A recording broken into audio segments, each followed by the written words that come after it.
Yeah, you can see that. Good morning, everybody. I'm not feeling the energy. Good morning. Yes, that's what water people do. We come with energy. You know, 3 years ago, I stood here doing the same thing. Who were here 3 years ago? May I show your hands? Oh, about 1/3 were here 3 years ago. Now, we have 2/3 who are new here. After I finished 3 years ago, I was called by someone and said that they would like to have an interview with me. I agreed. We had a rendezvous. Then I asked the person, "How will you recognize me?" He said, "You are the hat man." Coincidentally, that day I wore a hat. Since then, I never stopped wearing a hat. But I have different hats for different panels.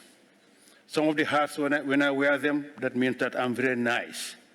When I wear some, that means I'm really mean. The one I'm wearing today is the mean hat. That means I keep the time, I tell you to speak, when not to speak. But we are here today to look at water crisis, how to prevent it. If we say how to prevent it, that means that the crisis is already about to come. That's when you prevent. But when the crisis is already there, you don't prevent, you lessen it. For me, we already have the crisis. It's not booming, it's not coming. Coming from Africa, coming from the Sahel. We know that there are some people that water is luxury. I'm not talking about clean, potable water. Just water is a luxury. They don't have it. That's crisis. We know that every 2 minutes, a child dies because of waterborne diseases. We know that girl guides are not going to school because they have to walk kilometers away to fetch water. Some 5 kilometers to go to a watering point to fetch water to bring home. That prevent them from going to school. So that's crisis. But some areas are very rich in water. They are endowed with water. But still, they don't have access to that water. Some areas don't have the water at all. So we have a dichotomy. Rich in water, poor in infrastructure, poor in water access, and rich infrastructure. How are we going to prevent that?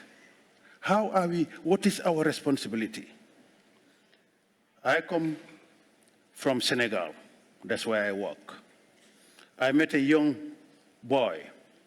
His name is Samba. He lives in Matam. I passed him, he did not greet me. And I was not happy because you are supposed to greet the elders. When I got to the town, I told the elders, this young boy who is 8 years old passed me, he did not greet me. They asked him why.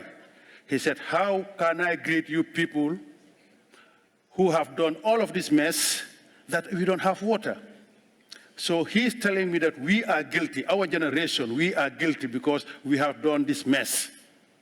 So we have to clean that mess. That's what this title is all about, how to clean it, how to prevent it. With that, we have two keynote speakers who are going to set the stage for us to see what is happening. The Honorable Minister, Mrs. Cecilia Abenda-Dapai of Ghana. You know, I've been working with ministers, but Ghana, throughout the last 10 years, all the water ministers I work with are women. So they know the issues. So Ghana is going to set the stage. Madam Dapai, now I give you the floor. The rostrum is there. If you have PowerPoint presentation, it will be presented. And you can, yeah, you'll both good. Okay.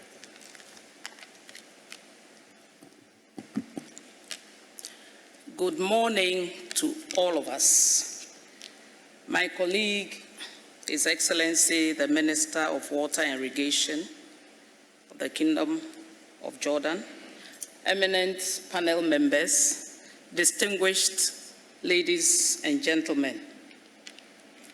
I wish, first of all, to extend the sincere gratitude of His Excellency Nana Addo Dankwa Akufo-Addo, the President of the Republic of Ghana, to His Excellency Mr. Janos Ader, President of Hungary, for the invitation to be part of the Budapest Water Summit 2019.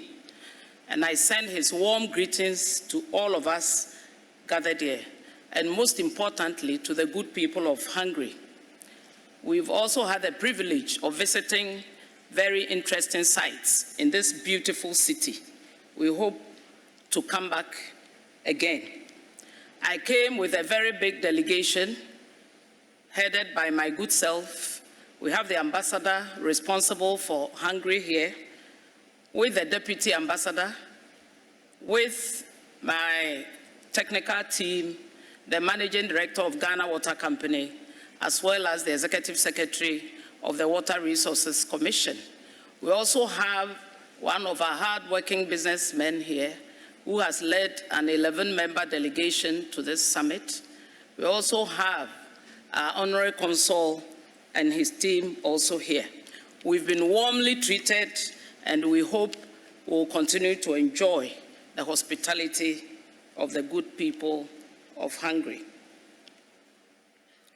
I also appreciate the opportunity given to me personally to also speak on the topic, I'll say the current hot topic of water crisis. And for this summit, the theme is, can water crisis be prevented? The answer will be at the end of my submission. The global vision for the future of water by 2050 is to promote inclusive, sustainable development. As water supports human communities, it maintains the functions of ecosystems and ensures economic development. In fact, and in short, without water, there will be no life. If I may also state, water resources effectively and sustainably managed to meet basic water needs is a necessity.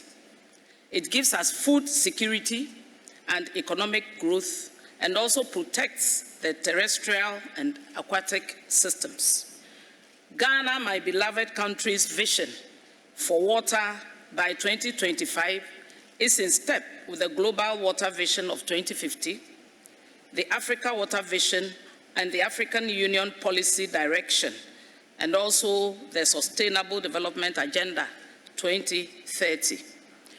Our president, our indefatigable president, is a co-chair of the SDGs, so you know how important all the goals are to our country, Ghana. Our national vision is to have assured water for a healthy society, food security, industrialized economy, and healthy ecosystems. Water plays a key role and is very central to our cultural, traditional, as well as our spiritual lives. In fact, from cradle to grave, we use water a lot. When a new baby is born, the first thing that enters the mouth is water. And when you are leaving this world, if you are lucky to have loved ones close to you, what they give you finally is water. And we all know that without water, there will be no formation for God's creation of the human being. So water necessity is something that is linked closely with humanity, human lives, and the existence of our world. Our national effort is to promote the Universal Sustainable Development Agenda and to raise awareness of the integrated nature of the Sustainable Development Goals. It is clear that the 17 global goals are interrelated, interdependent, and mutually reinforcing. However, Goal 6, which is safe water and adequate sanitation for all, is the central pillar to achieve many other goals. For instance, Goal 6 underpins poverty reduction, which is SDG 1, food security, SDG 2, good health and well-being, SDG 3, economic growth, SDG 8, sustainable livelihoods, SDG 11, combating climate change, SDG 13, and healthy ecosystems, SDG 15. We have the reality of water crisis. The reality of looming water crisis should be known so as to hammer or stress the need for the prevention of this crisis. It shouldn't be left in the books or at the conferences. We should carry the urgency with us, even as we live here, go to our homes, as well as to our various countries of origin. It should be confronted from the local to the global levels. Water scarcity already affects more than 40% of the people on our planet. Currently, 1.6 billion people live in countries or regions with absolute water scarcity. And by 2025, 2/3 of the world's population could be living under water-stressed conditions. Countries such as Ghana are endowed with freshwater resources. Available total annual surface water for us in Ghana is 53 billion cubic meters, and freshwater resources per capita of about 1,941 per year. However, it is unevenly distributed and changes markedly from season to season. We know that worldwide, 2.1 billion people still live without safe drinking water. People talk about water is life. I qualify water as good and safe water. That gives us life. We know that people still live without drinking water, and more than 4.5 billion people do not have access to safely managed sanitation facilities. Today, nearly 55% of the global population and 51% of Ghanaians now live in urban centers, putting a stress on available water and sanitation facilities. With the over 7 billion people to feed in the world, it takes as much as 2,000 to 5,000 liters of water to produce just one person's daily food. Obviously, these growing water demands remain a major driving force on available water resources. Globally, water pollution has worsened, especially in Africa, and is expected to escalate over the next decades if measures are not put in place to remedy this situation. This will increase threats to human life, the environment, and sustainable development. Water ecosystems in Ghana are not in a healthy state due to a number of activities which are all humanly induced. Within 5 years, between 2011 to 2016, about 60% of the 40 river systems that were monitored countrywide were of poor quality, with 15% being critical. Like I said, this is due to human-induced pollution. We have a phenomenon called galamsey in our country, which our president has confronted head-on. By the next time we meet, I'm sure our figures will be very good. The government is working vigorously to arrest this menace, and we are succeeding. The main effects of climate change are on water resources. More than 90% of disasters are water-related, and indeed, all regions and most countries, Ghana not exempted, experience more frequent and severe droughts, excessive rainfall, and floods that put livelihoods, property, and fragile ecosystems at risk.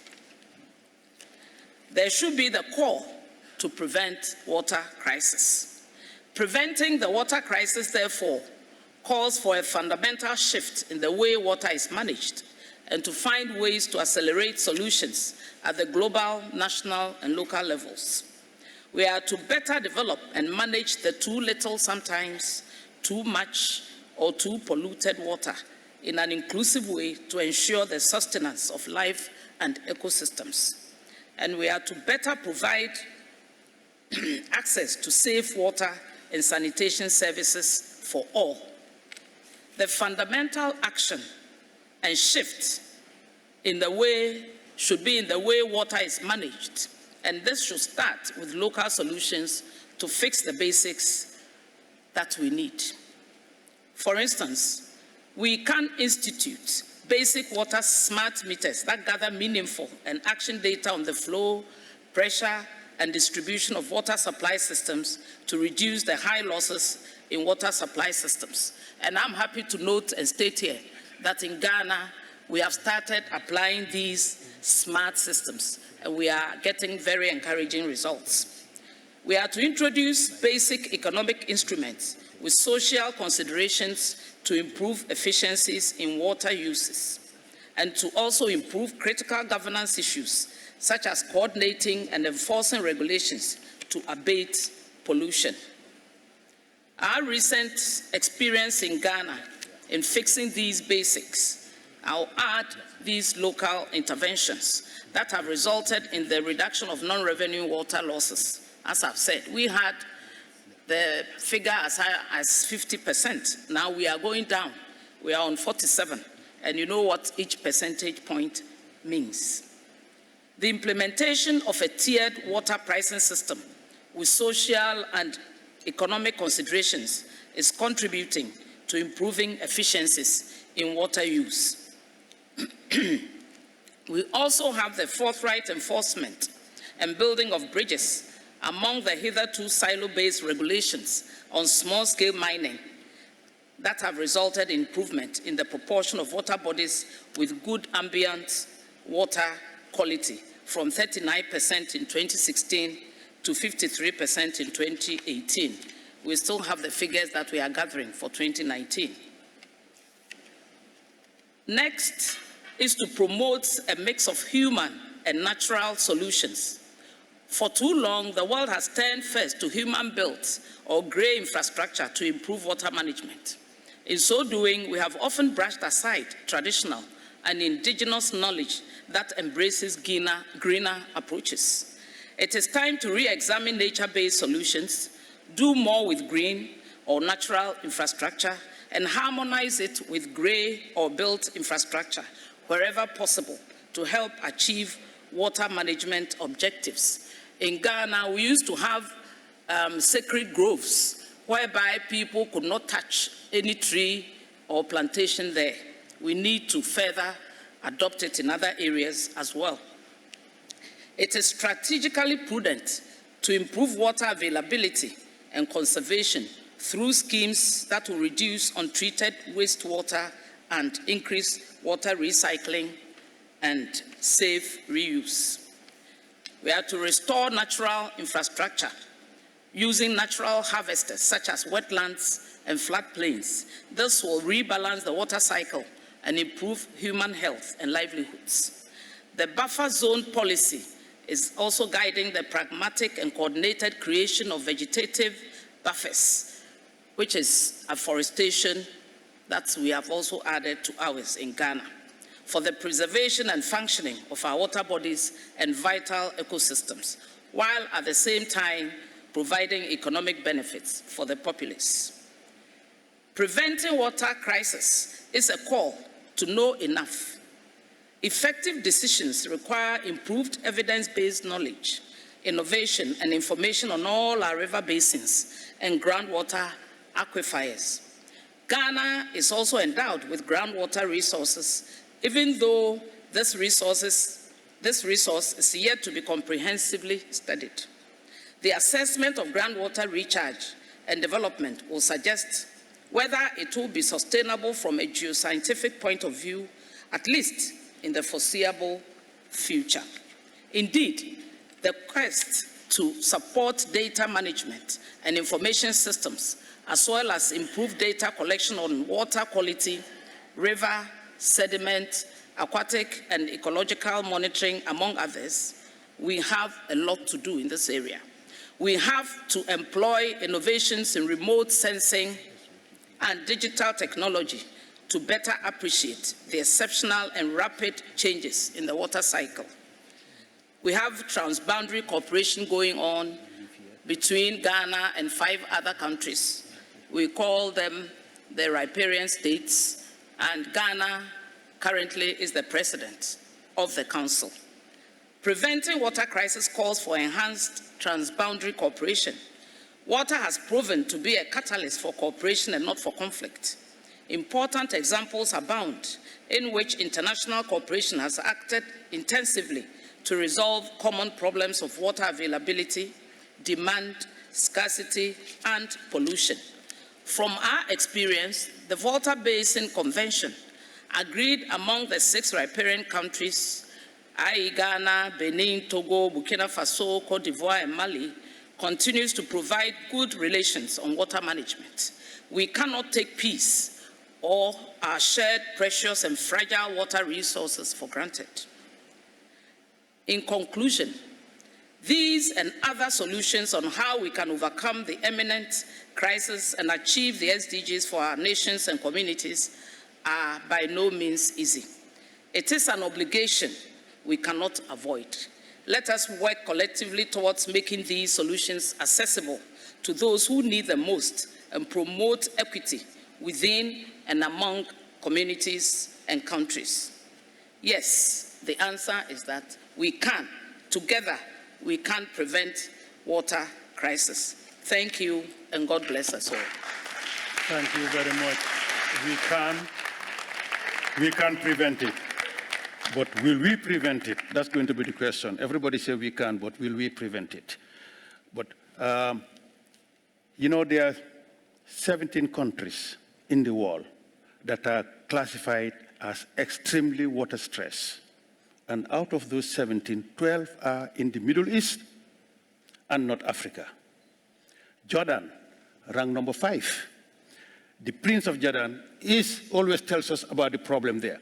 I'll give His Excellency, he's going to say a few words to us before I call on the panelists.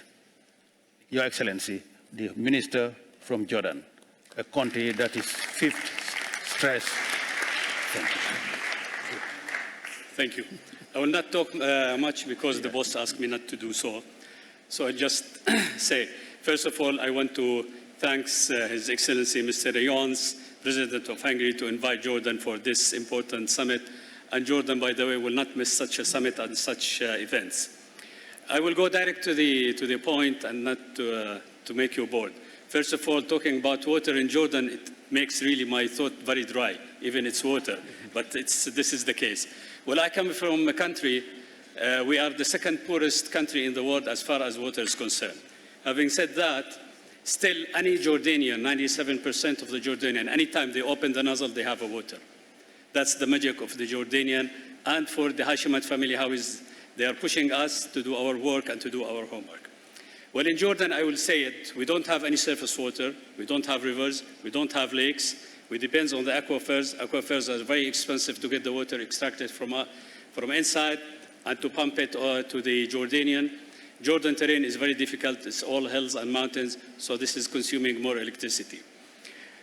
Then how to prevent water not to be a war water? Well, this is not an easy task.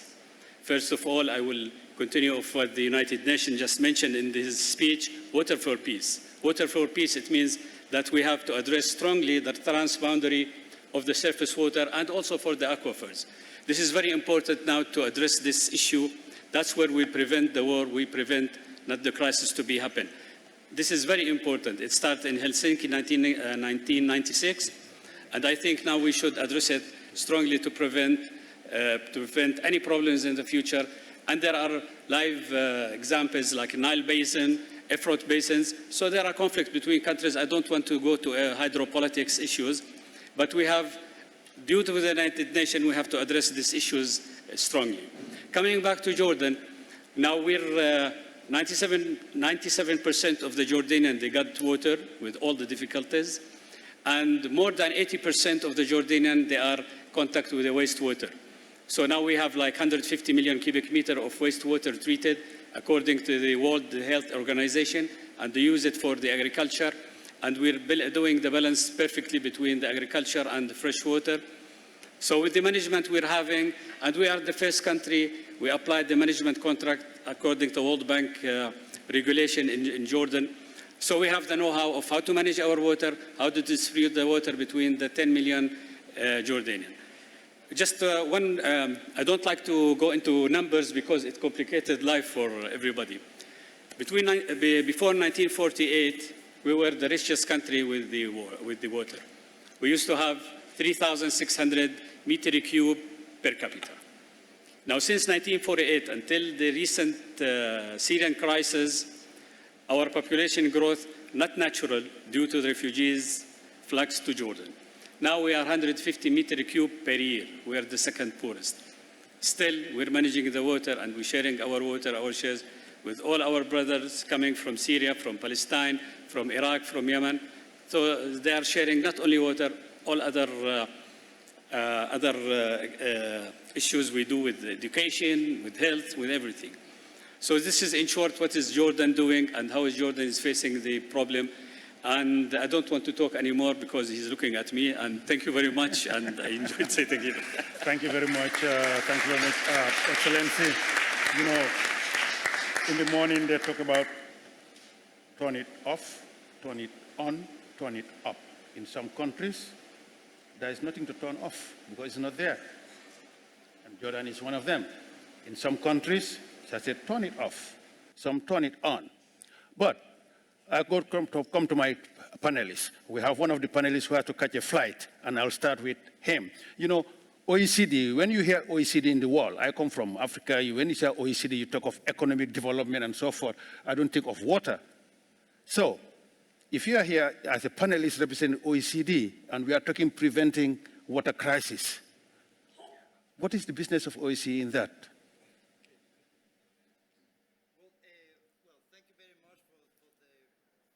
From being here. Is it on? Put it on. Yeah. Okay. Can you hear me? Yeah. Okay. Well, I'm very pleased to be here talking about the water crisis because we at the OECD had a new recommendations, a new set of recommendations, and one of them is related to the managing water risks and disasters issue. I think that this is quite important now that the climate is changing and it is affecting rich countries, poor countries, developing ones, if you put it in those words. And we have to take in consideration, in my opinion, several aspects of this water crisis. First, a water crisis is multidimensional. We have social, economic implications, but let me put emphasis in the environmental implications of water crisis.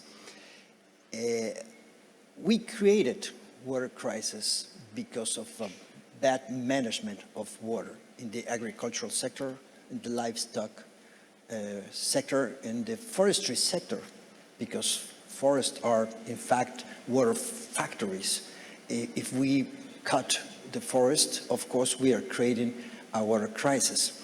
So we need to stop those activities that are causing this damage to the water assets we have in our countries in order to prevent disasters, natural disasters. It's something that is clear for us. The Minister Avina was very clear about the comprehensive view that we have to have in order to be more resilient to this water crisis. But it's also true that we don't have enough infrastructure.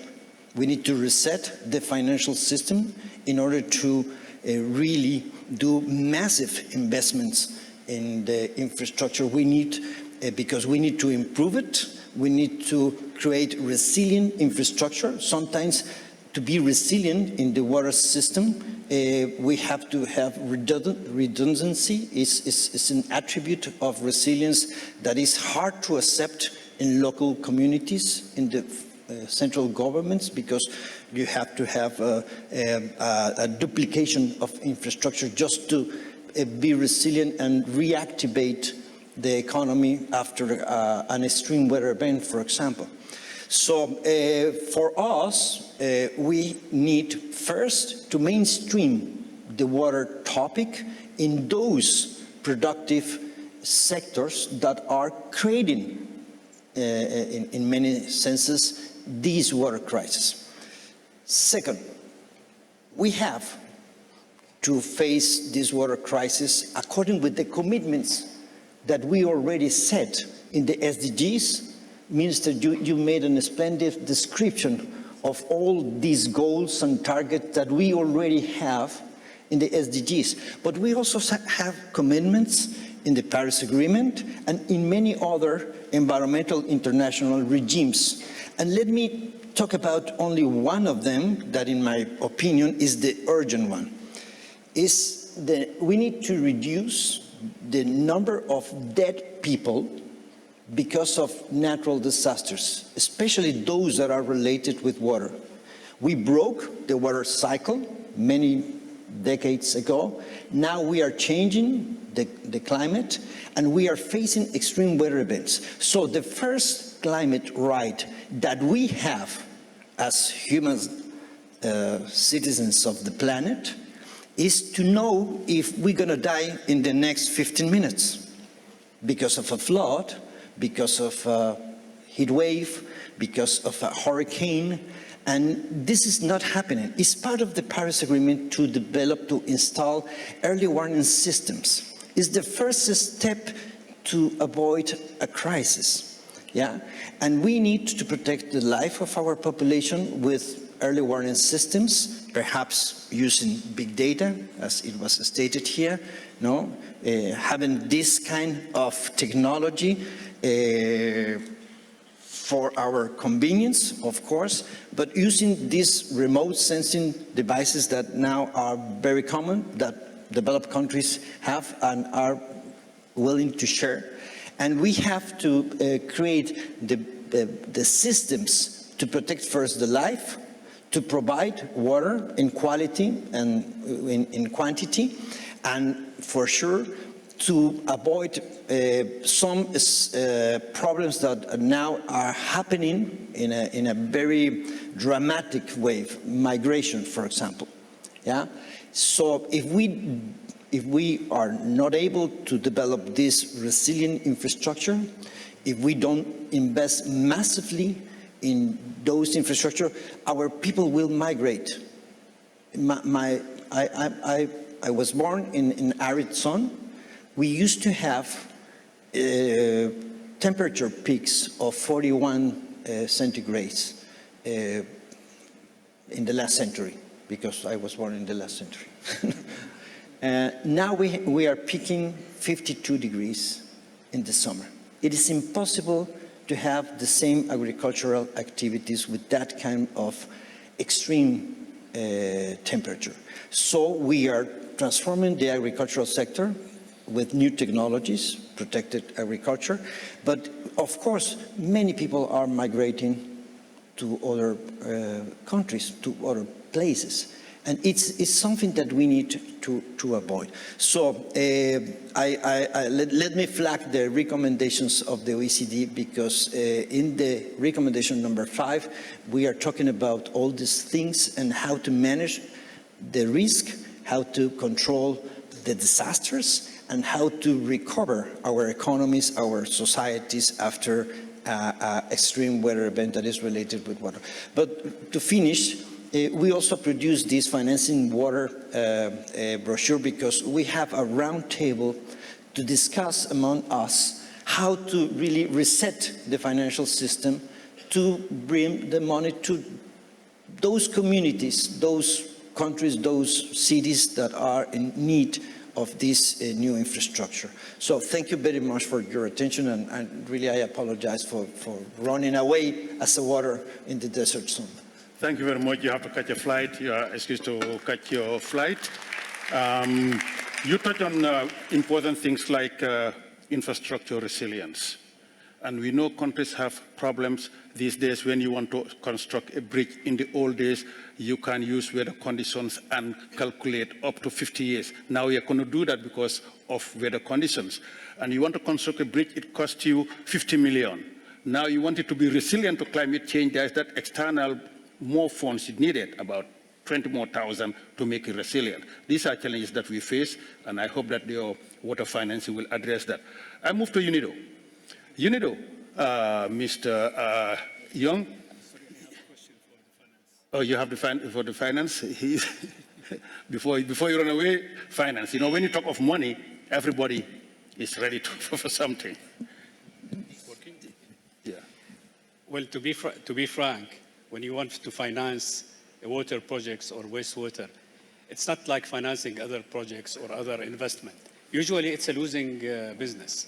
To be frank, if you don't get a grant from other areas, from other countries to support the loan you're going to give the country, it will not work. I'm talking about out of experience with the water sector in Jordan. We are poor in water and we are poor country, so we have it both, double. So I know the finance of water, it's not an easy task, and you don't make money. That's why the private sector is not very much interested, because at the end of the day, you have to have win-win situation. And you know, if you want to go to BOTs, the IRR should not get less than 21%.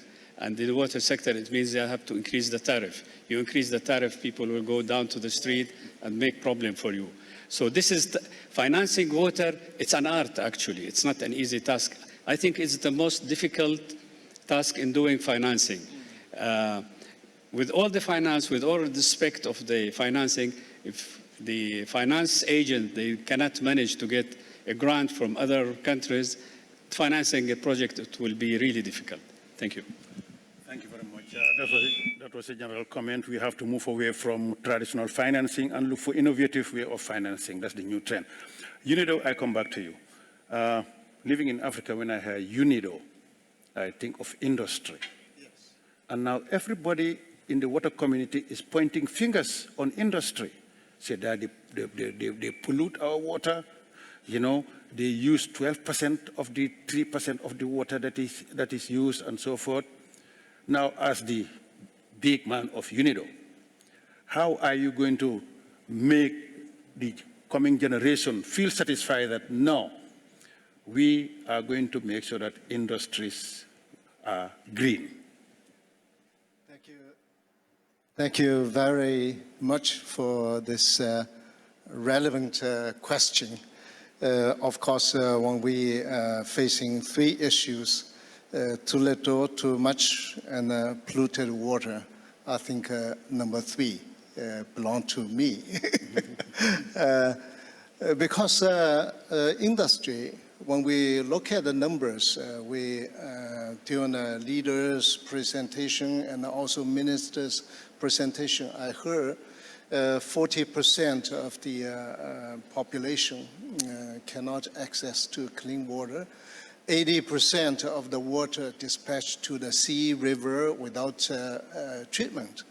And 20% of water usage by industry.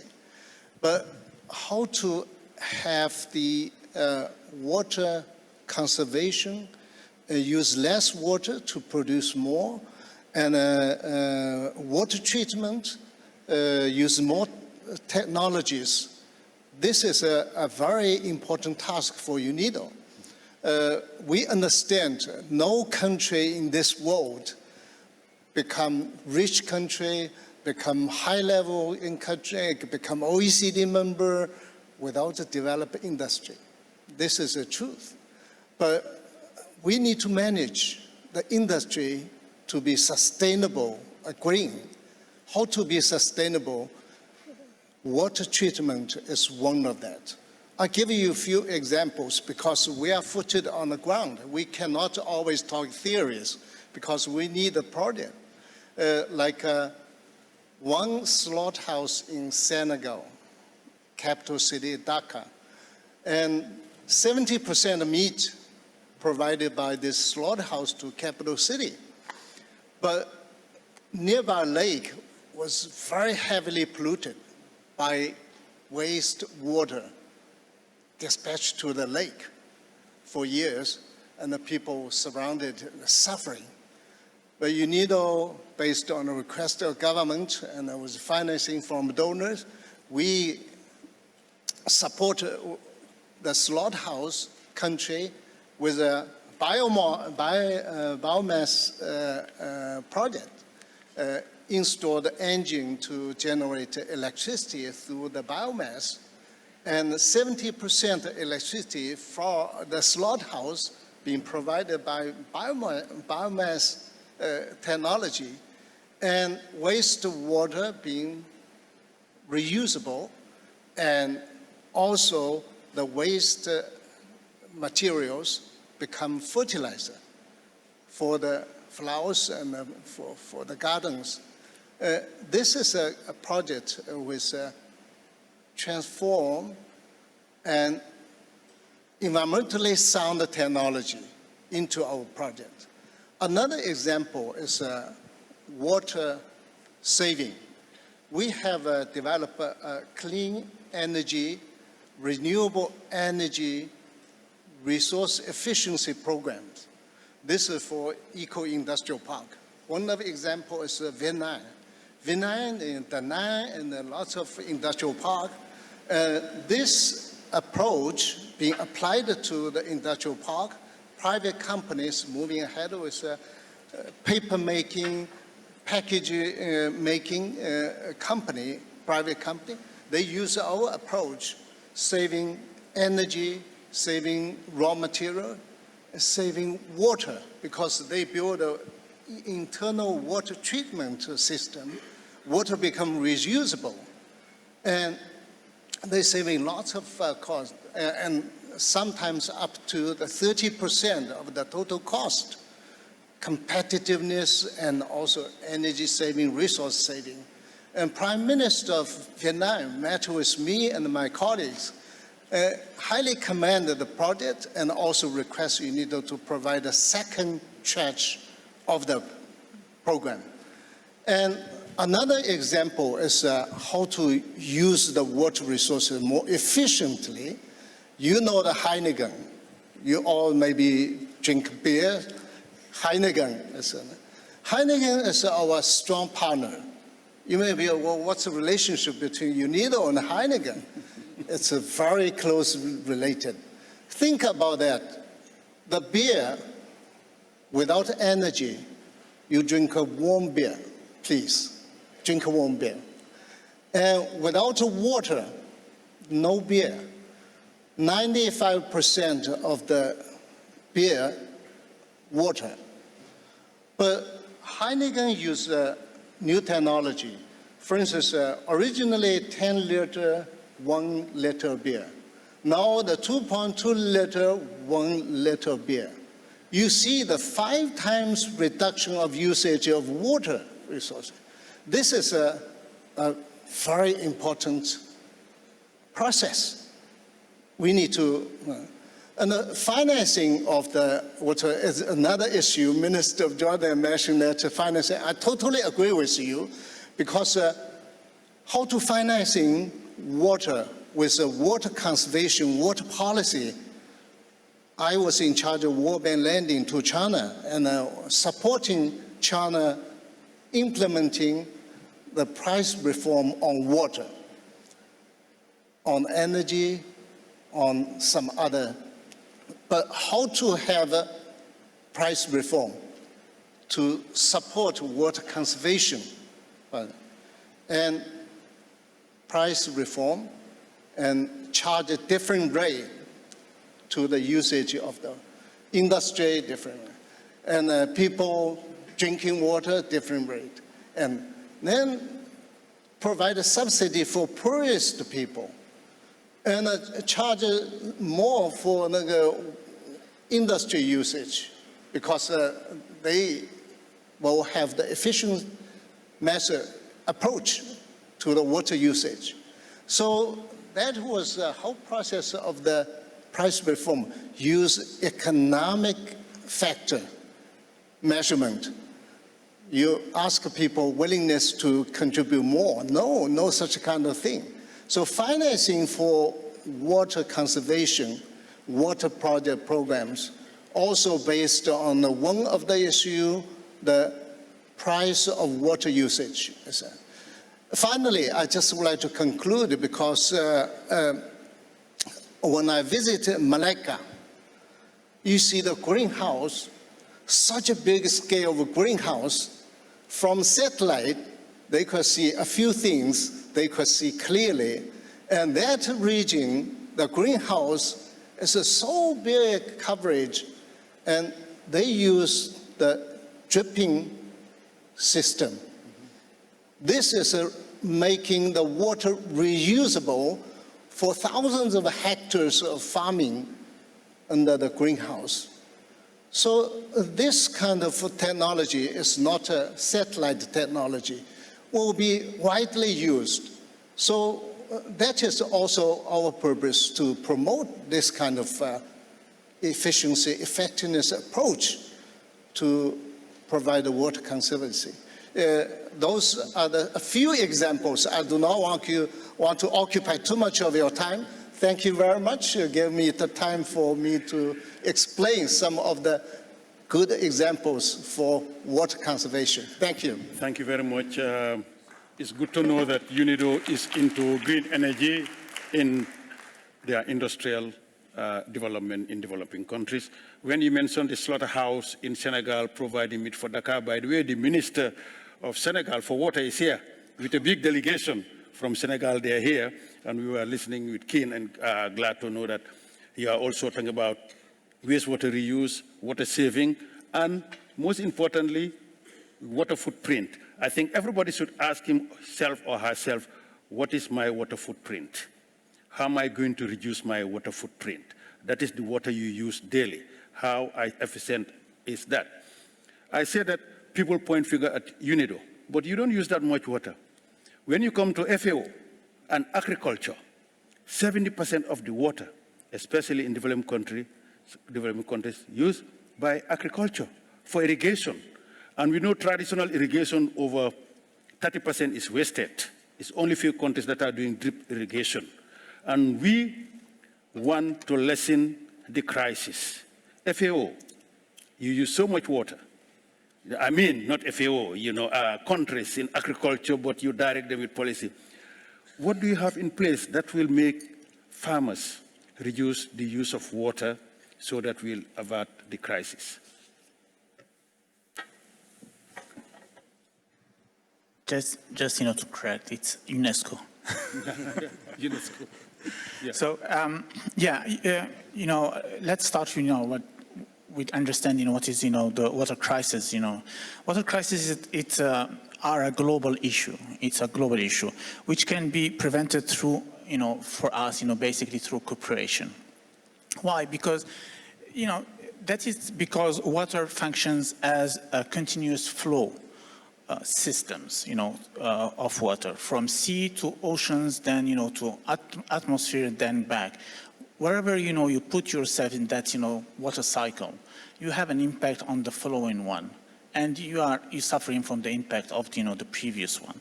So that's why, I will focus, my intervention on basically something that was mentioned on the transboundary waters. Because most importantly, transboundary cooperation is needed to prevent, water crisis. And I think we all agree on that. I'm sure that, our honorable chair will agree with me, since he is coming from Gambia, and we know that, the main river, Gambia River, it's shared with at least 2 other neighboring countries. And very well that cooperation is very important, to get, a good management of that river. But Gambia is not the only, river, transboundary river. We have 310 transboundary rivers or lakes. In addition to those surface water, we have 592 transboundary aquifers up to date, and overall 153 countries that shares one river, lake, or one aquifer. So This make it more important that, transboundary waters are very important, and cooperation, on transboundary water is important.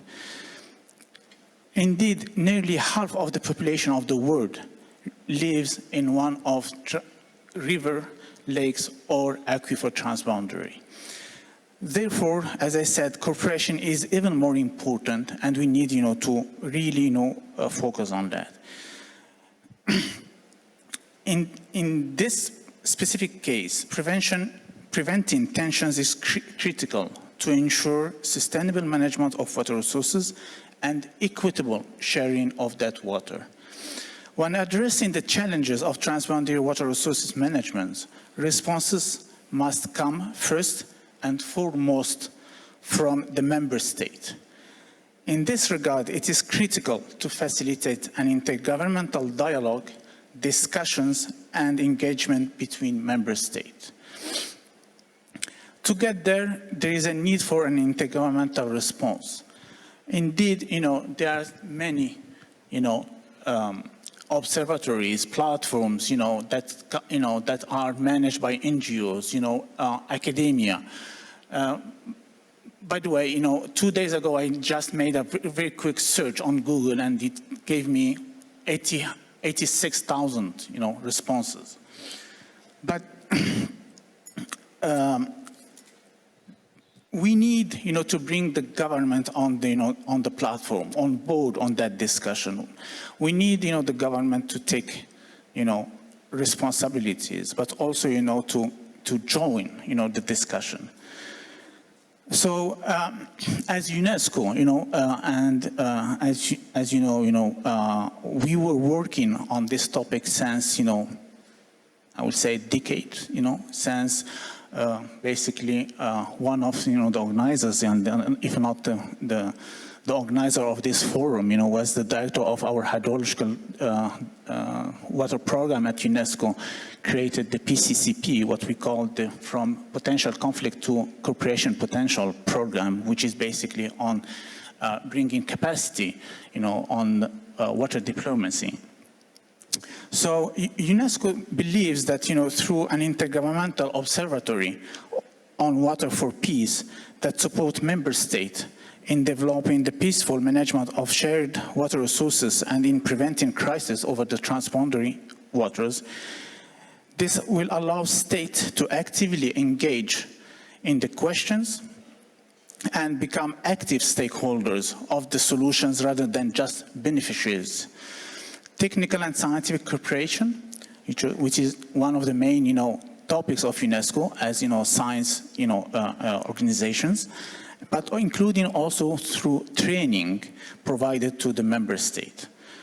The Intergovernmental Observatory will overall facilitate the exchange of data, information, and the creation of a common understanding of shared water.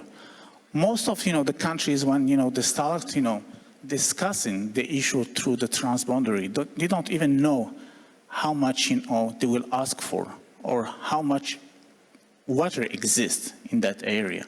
So capacity building and sharing information is very, important, in that sense. So I think, I will stop there. I gave, the big picture, we'll see. I will be available for any questions later on. And thank you. Thank you very much. You focus on transboundary. When I hear transboundary, in the old days, we used to think of conflict. But where I come from, in Senegal, when you hear transboundary, the whole world has said that come to Senegal, basin and land, because it's been ranked by the Foresight Group as the leading transboundary basin corporation in the world, not only in Africa. Basin that is shared by different countries. Basins that share the benefits. The electricity is provided from one end and supplied to other cities. Agriculture, the other end, all of them share. That's an example of transboundary. In Africa, 63 transboundary basins, most of them don't have protocols. Only 12 do have protocols. Madam Minister mentioned the Volta is there. So we have all of these challenges. In fact, last week I was in a panel where they said that development should be based on the basin-wide basis. That's what it is. Now we move to the Honorable Minister. You are a minister. And I always say that you have technicians and everything. And there are so many commitments. They have mentioned the Paris commitment. They have mentioned commitments. All of these commitments to reduce, the water crisis. Are we committed? Yes, we are. Good afternoon, everybody. And let me congratulate first to the government of Hungary and the people of Hungary for putting this together and for their continued efforts. Being a neighbor of Hungary from the north, it's always very pleasant to visit Budapest and this beautiful country. So thank you also for the insightful speeches. I guess we might react a little bit around those lines. And thank you for bringing also the dimension of international organizations into the game. We know, and that's what we think in Slovakia, that the challenge is clear. It's understood. Now we need to turn it into a reality. Water is at the core of sustainable development, and we all know it. It provides for healthy ecosystems. It provides for socio-economic development. It provides for life in its all aspects, as it was put forward by the ministers. So I think, and on top of it, of course, the water is a human right, which makes it even more straightforward that we need to, manage it in an effective and environmentally sound manner. It is equally indispensable for security and prosperity. It's very challenging to speak on behalf, let's say, on Central European country, comparing the lives and the situation in the Middle East or somewhere in Africa where the conflicts arises, and we have a very different, of course, approach because of circumstances. What I want to maybe to inform you or to allude to you that you mentioned the global, let's say, governance. And I would also underline especially Paris Climate Agreement, which sets the pace not only to decarbonize our economy, to mitigate emissions, but also to adapt, to be more resilient to changing climate. And it's the very strong pillar of Paris Agreement, which we are very faithful to and loyal. So I think what we need is effective multilateralism. Because we can work on our own, but if we cannot really work together and in a collaborative way, we cannot really succeed and achieve this ultimate goal. And it goes very much into the same direction when we speak about regions where the conflicts are happening or where natural disasters are changing the countries and regions and communities. So, as was said, many of the crises, or there are many aspects of the crisis. I think we speak about water scarcity, we speak about water stress, we speak about water emergency. So there are many attributes of the crisis, but what I would say, if we speak on a global scale, that we have the crisis of governance. We have not only the crisis with water, but we have a governance crisis, which makes it even more complex and more challenging to resolve. But here we are, here we meet at the occasions like summits like those, but also in many other forums to speak about the benefits, to speak about the best practices, to share also good examples, provided there's also decent financing available wherever in the world. But what we need to make right is that we need to manage water policy in a different way.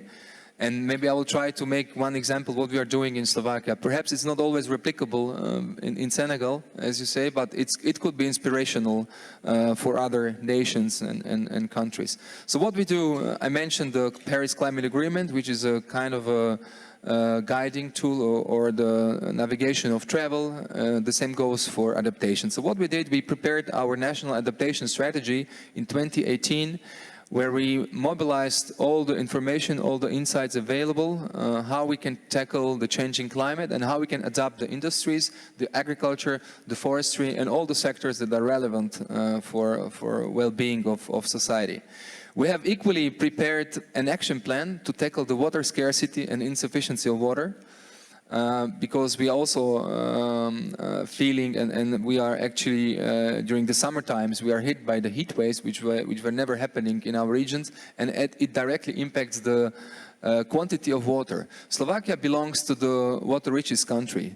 We have globally collaborated, by the way, with the Jordan to develop the same methodology, how to track progress in achieving SDG 6, which was also mentioned by the Ghana minister earlier on. So we can work together in that fashion, and we can also work together in Slovakia with local communities, with regions, with cities, with the government level, together for better world and more resilient world. And water is, of course, the value for everything. That's why our program is called Water is Value. And we bring together, we are perhaps more lucky that we can use some investment funds coming from the European Union and others, so we can converge and catch up with the richer part of Europe. But thanks to that, we were capable only in this program to mobilize around 140 million euros to invest in agriculture, to fit for future use, to invest in forestry sector, to invest in water management, and to invest in the cities. On top of it, we are now drawing a national program to build wastewater treatment and drinking water infrastructure. We are a small country. We are having only 5.5 million country, but we are putting aside 500 million euros for next decade to help the infrastructure investments. Because as we say, there's not only problem with too much water or too less water, but also with the polluted water. And this is not, we are a landlocked country, but we have also big challenges to manage, especially small villages and remote areas that are disconnected from the pipelines and from the infrastructure, but they also want to have a proper sanitation and water use. So I think there is no one silver bullet that can fit to all, that can, make a magic twist and everybody would be happy, but through collaboration, through cooperation, we can do that. Thank you. Collaboration, cooperation, we can do that. I'll come to those who presented. In the morning, we talked about we need to have ambition, vision, and we have to act together. Mr. Minister, I'll start from you. I want to know your personal ambition to solve this problem. Thank you. Well, I'll start from... Yeah. I'll start from the word Mr. President told the Jordanian, and I present Jordan here. When he mentioned about the problem of Jordan water, he said, I don't know how they stand on their feet. Yes, we are. As I explained for you, we're the poorest country.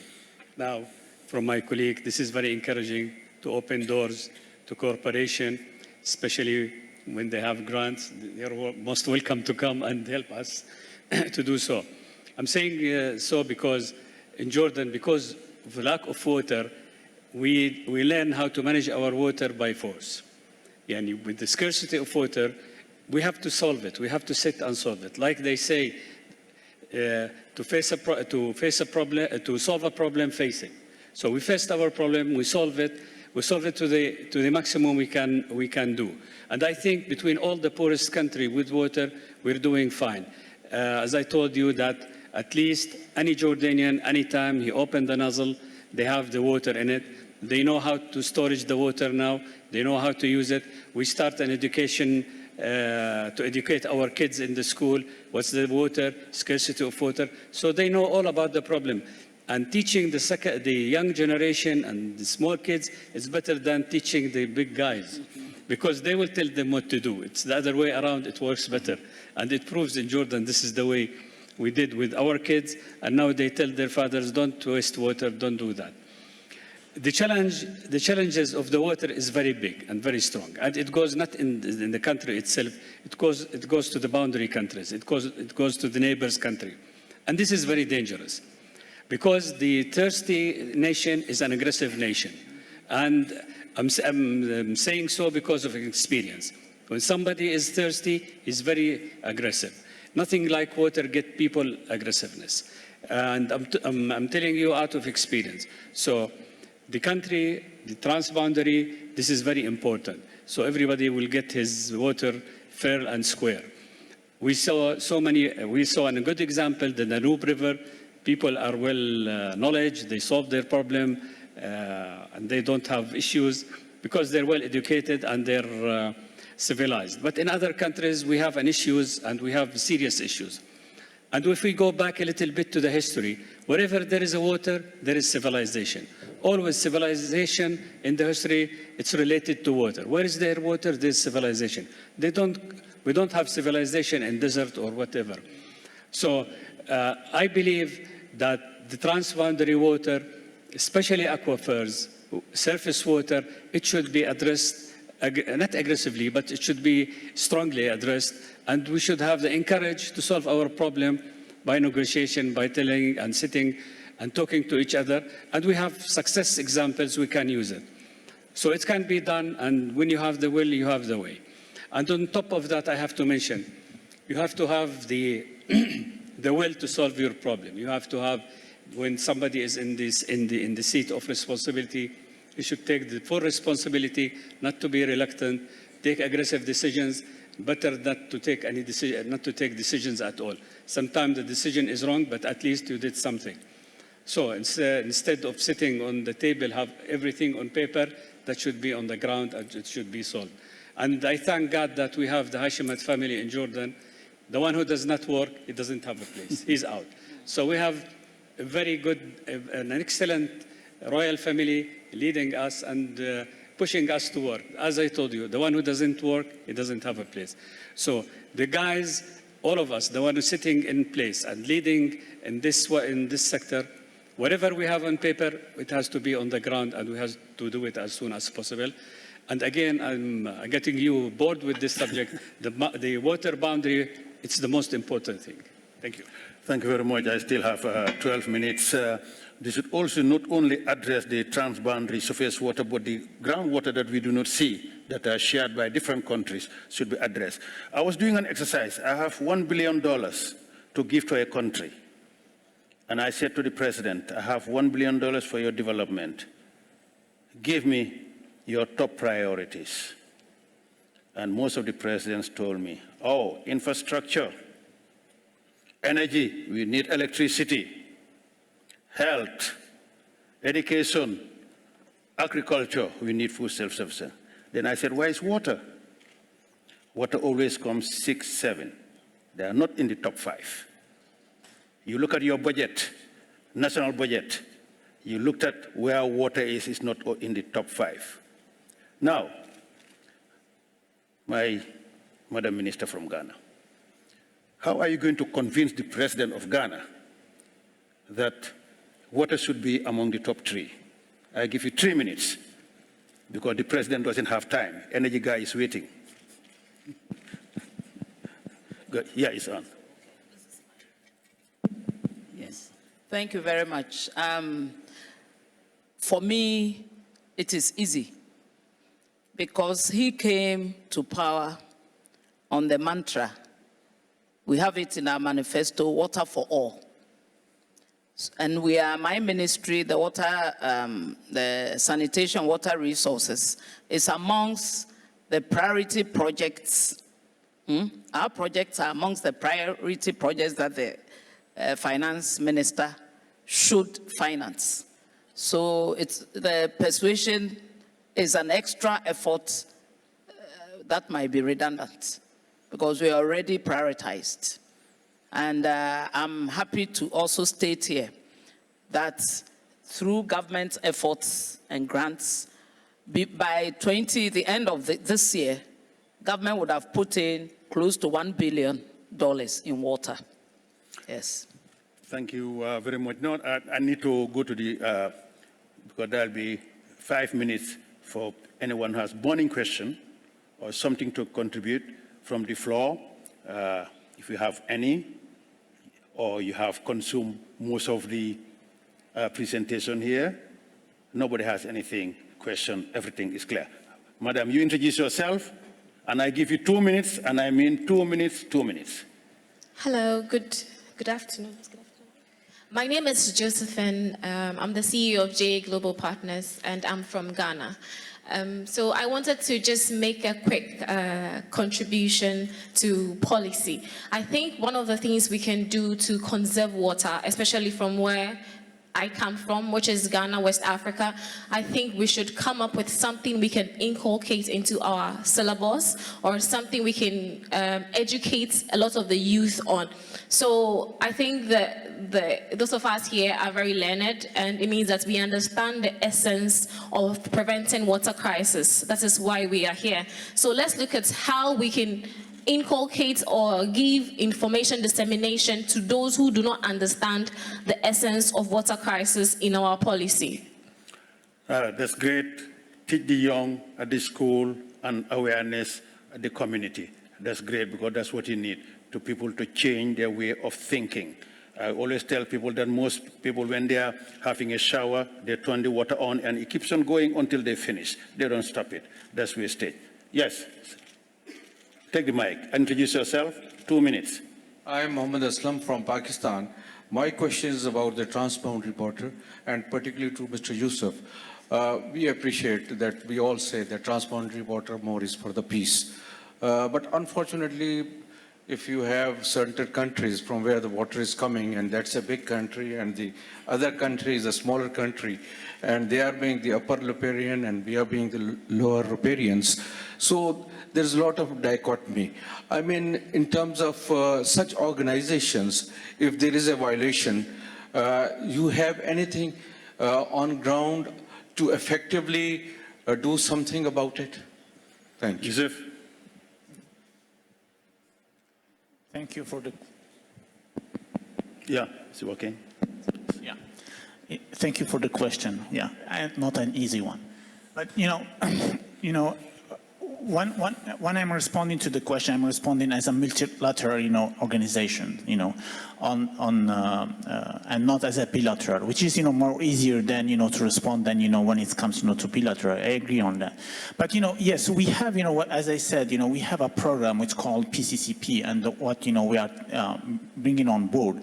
We have several, projects that actually they are funded, by the GEF and also by some, countries themselves, as, SDC, the Swiss Development Corporation, that they are funding those projects, basically for capacity building. We want, to make it the decision based on science-based, decisions, and not, so they can be, reliable.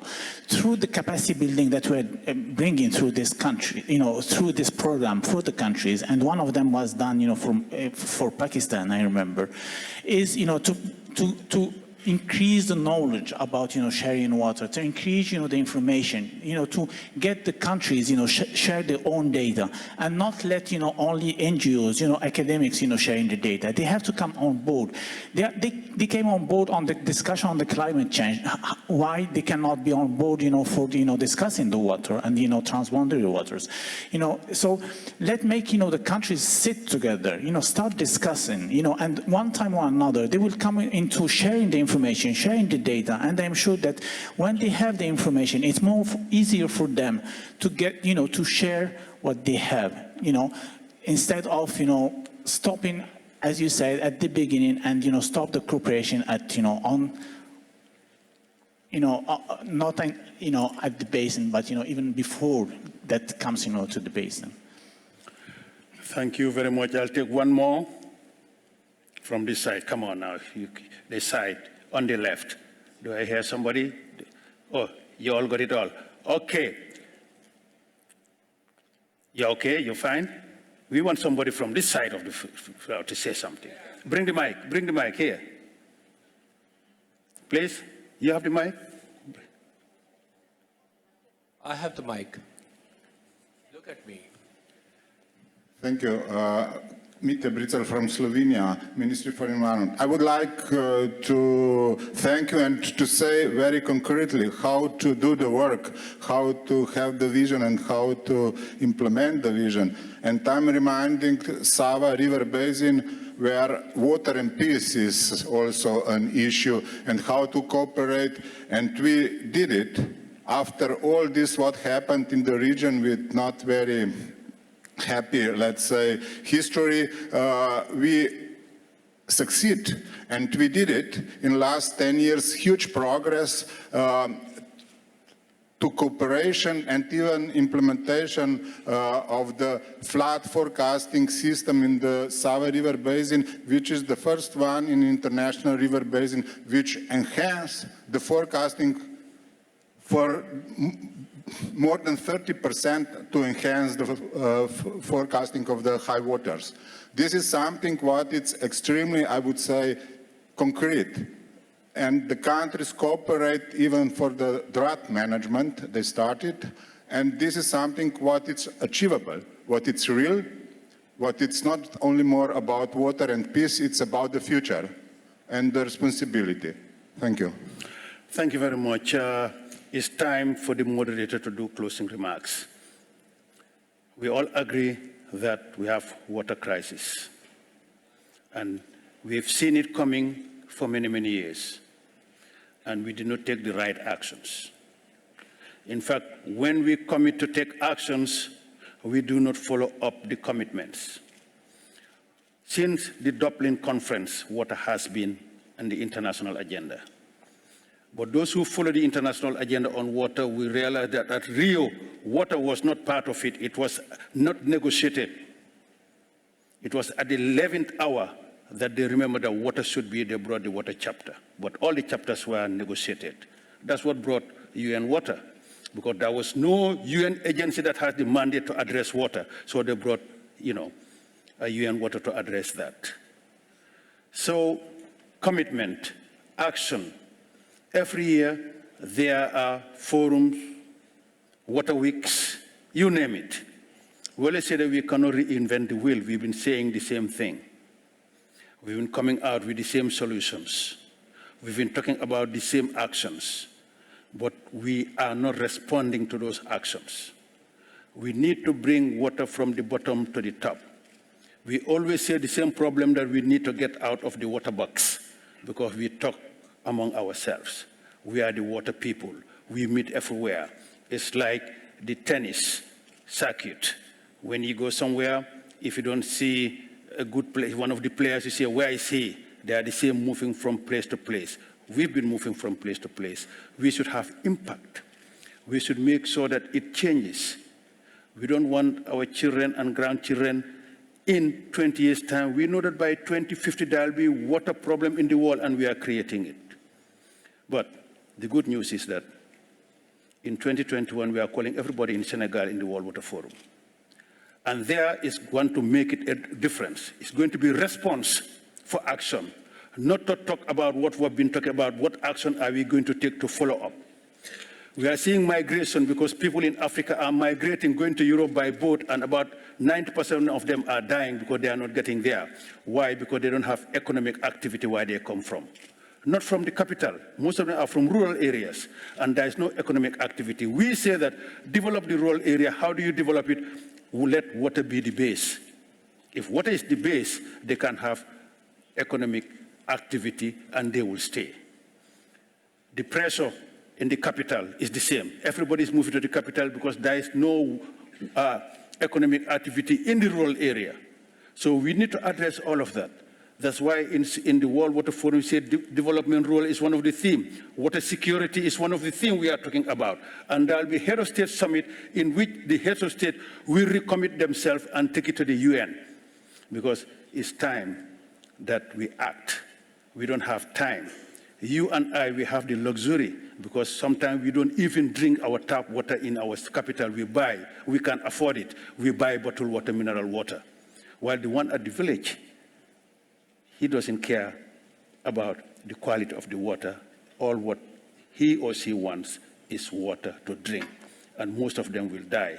Let's take our responsibility. By the time we leave here, let's be committed. Each one of us should sit down tonight and say, I, as an individual, I commit myself to take this action. If we all take an action to solve this problem, we'll have it.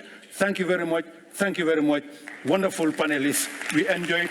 And I told them that I don't want anybody to come with a paper. They ask me, what are the questions? What are the questions? I say, no more questions. You're going to answer from here. Now, they couldn't stop talking. They enjoyed it so much. That's what I like. Thank you. I appreciate it.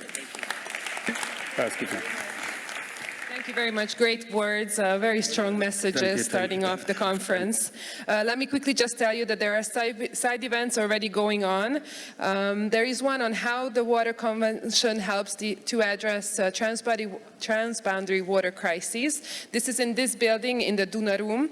There is also a side event on what science can do to prevent the water crisis and shape sustainable water future. This is in building D, Tisa Room. And also there is a side event from AIIB, Water Strategy, a public consultation. This is in building B in room Balaton. We will break for lunch. Lunch will be served at building D. The next session entitled Value of Water versus Cost of Water Crisis. Are we talking about the same? Will begin at 2:30. Thank you very much. Have a nice lunch.